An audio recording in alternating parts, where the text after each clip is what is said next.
Alright, SEGADriven from SEGADriven here, and we are back with more weird plug and plays. We looked at this little guy a while back. This is the Radica 6-in-1 Mega Drive thing with Sonic 2 and Game Ground on it.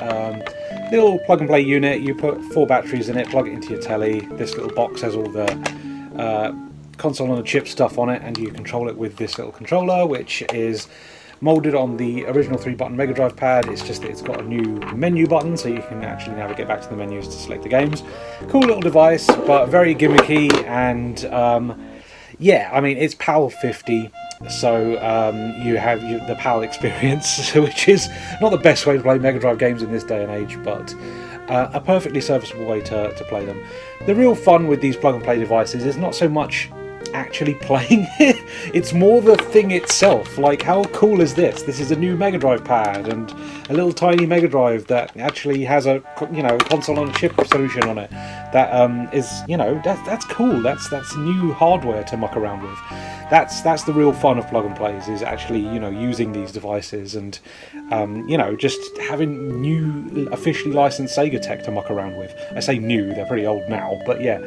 I wanted to check out this guy today. Look at this! Actually boxed hardware on the channel. That doesn't happen very often, does it? It's always me getting the most budget thing possible, unboxed, just so I can cut some price off. But yeah, so this is the Supersonic Gold variant. This is also Radica, released in 2005. This features 4 games instead of the 6 that were featured on the blue and red Mega Drive mini consoles. So this has Sonic 1, Sonic 2, Sonic Spinball and Dr. Robotnik's Mean Bean Machine on it. Hilariously, I don't know if you can see that, the screenshot for Dr. Robotnik's Mean Bean Machine is the Master System version, but it's actually the Mega Drive game on here. And also the art's kind of interesting. So on the back here you can see the big Sonic Spinball box art with the classic style Dr. Robotnik. If you look on the side, you can see the Master System cover with the Adventures of Sonic style Dr. Robotnik, which is kind of weird. Bit of inconsistency there, so I don't know what's going on. But my favourite thing about this box is it says that it plugs directly into your TV or VCR. 2005 this came out. Not many people were using a VCR in 2005. I think I actually looked this up, and the last VCR releases on home video were 2006. So 1 year away from the whole thing being dead. So let's have a look at this thing, because it's a little bit different in comparison to the little mini Mega Drive with the red pad connected to it. So let's take this boy out of here.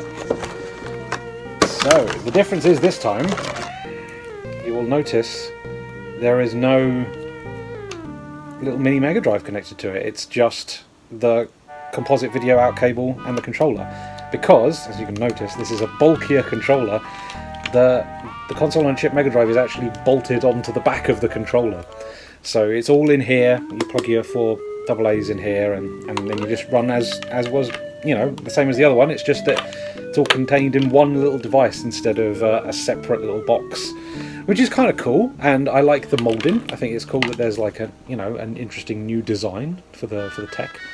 So yeah, very much still based on the 3-button Mega Drive pad though. So we've got a power switch on this one, the menu button and the start button, 3 buttons and your D-pad, and this nice little Sonic sticker in the middle there, so you know that you've got the Supersonic Gold variant. Yeah, it's still a PAL 50 device, unfortunately, which means you get the slower experience with the Sonic games. If you're not familiar with 60 Hz NTSC versions of Mega Drive games, which is more commonplace nowadays, this will feel fine, because you'll be familiar with how PAL 50 Mega Drive stuff feels and handles. So yeah, it's not that bad in that regard. Sound emulation is still pretty good. It's a lot better than ACT games, let's put it that way. Certain sound effects are still a little bit blown out. They do cause a bit of clipping and they just uneven sound, unfortunately.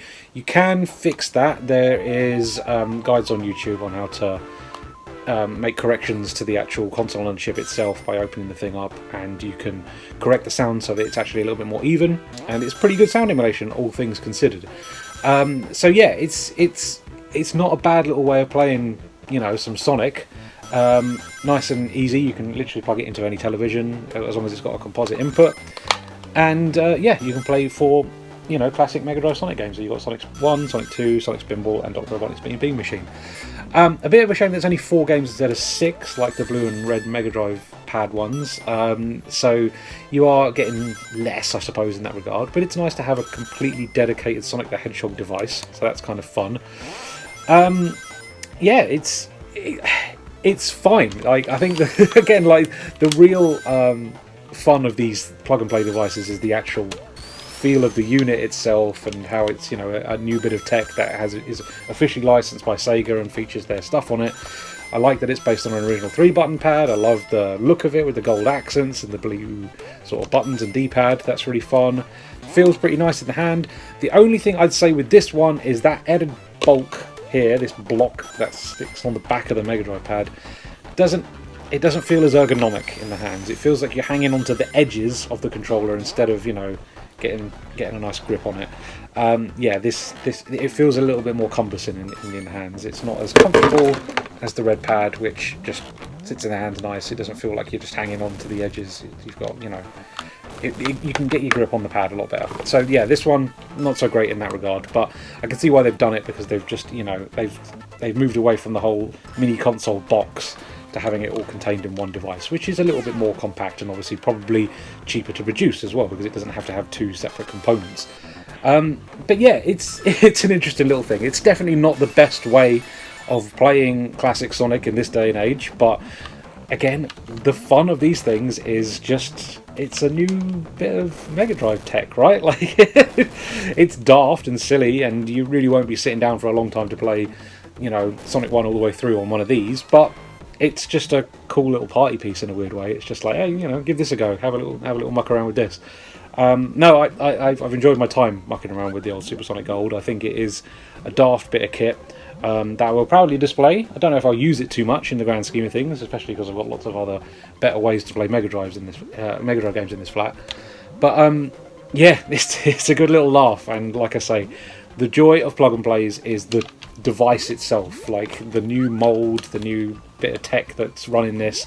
It's a console on a chip solution that's playing Mega Drive games. It's not emulation, so that's kind of fun. Like it's interesting that's the way they went. It wasn't emulation at this point. We were still, it was cheaper and easier to do a console on a chip solution than it was to go emulation route, which I kind of prefer in a weird way. Like, I like that it's actual hardware running these games instead of just emulation. So yeah, that is the Supersonic Gold from Radica, released in 2005. It is daft, silly, not the best way to play Sonic games, but I still kind of love it just because it's weird new licensed Sega tech. I say new, it is now over bloody 15 years old. God, it's weird to think about. But yeah, really cool little device, and certainly worth hunting down if you're a Sonic collector. Something cool for the shelf, especially if you find it in box, which I found pretty cheap, to be honest with you. Got lucky with that one, and it was nice to have something in a box for a change. All the tech I normally get is unboxed because I go the cheaper route. But yeah, fun little device, very silly, not the best way of playing Sonic games, but looks cool on a shelf.